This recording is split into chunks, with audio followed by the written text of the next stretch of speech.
Akkam jirtu kabajamtoota hordoftoota chaanaalii koo kan taatan hundumti keessan bakka jirtanitti nagaan koo kabajaa isinaa qaqqabu isiniin jedhaani boonaadha. Egaan guyyaarraa dhimma galaana gaaromsaa irratti odeeffannoo haaraa ta'e tokko qabadhee dhufeen jira. Eessayyuu deeminaa hanga dhumaatti turtiin waliin taasisaa. Warri chaanaalii koof haaraa taatan chaanaalii koo Oromiyaa Staaritti subscribe gochuudhaan maatii chaanaalii kootti dabalamaa akkasumallee warri viidiyoo kana daawwataa jirtan hundumti keessan like tuquudhaan sagalee naataa nu jajjabeessaa isiniin jedha. Hanga dhumaatti kan turtii isin waliin taasisu ani boonaadha.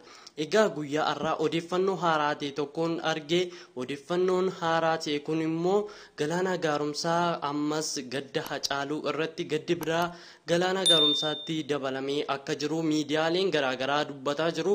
Akkasumallee feesbuukii wantoota garaagaraa irratti argeen jira jechuudha.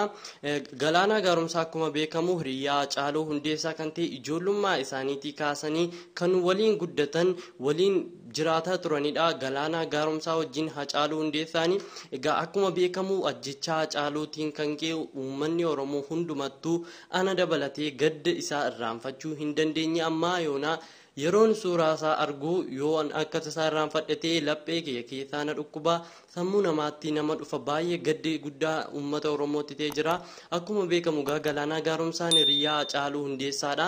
Nama baay'ee caalaa Oromoota baay'ee caalaa itti aanaa namni inni itti aanuu fi namni inni jaallatu galaana gaaromsaanis Hacaaluu waan jaallatuuf isa sirraanfachuu hin dandeenye. Galaana gaaromsaa gadda guddaa keessa ture jechuudha. Haa ta'uyyuu malee erga gaddi kana irraanfachuu hin dandeenye hiriyaasaas waan ta'eef gootadhas waan ta'eef Hacaaluun irraanfachuu hin dandeenye. Haa ta'uyyuu malee Hacaaluun du'ee booddee guyyaa har'aa jechuudha abbaa galaana gaaromsaa kan ta'anii obbo Gaaromsaa Ichimaa du'aan addunyaa kanarraa boqotanii jiru jechuudha. Egaa kun gadda guddaadha.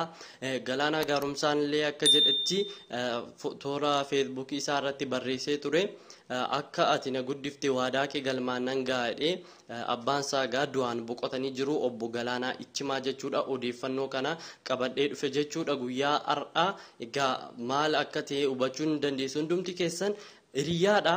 Kanarrattis malee Oromoonni martuu kan ijaan isaa argeen beennes ta'e kanumti maqaa isaa qofa beekuyyuu Hacaaluutiin gaafa inni du'e baay'ee gadda guddaa itti dhaga'ame. Gocha Hacaaluu waan ta'eef namni itti siqee ijaan argeen beenne wajjin jiraatee hin beenneyyuu baay'ee gadde. Haa ta'u malee Galaanaan wajjin jiraatee hiriyaadhaan wajjin guddatee gadda ammamii warra nu ijaan fagootti utuu hin argiin warra gaddee caalaa ammam akka itti dhaga'amu hubachuu hin danda'ama jechuudha gadda Hacaaluu kana. Kanarrattis dabalataan abbaan isaanii obbo Galaanaa Ichimaa yeroo du'aan boqotan galaana gaaromsaatti gadda ammamiitu dhaga'ama kan jedhu hundumti keessanuu sammuu keessan keessatti yaaduu dandeessu.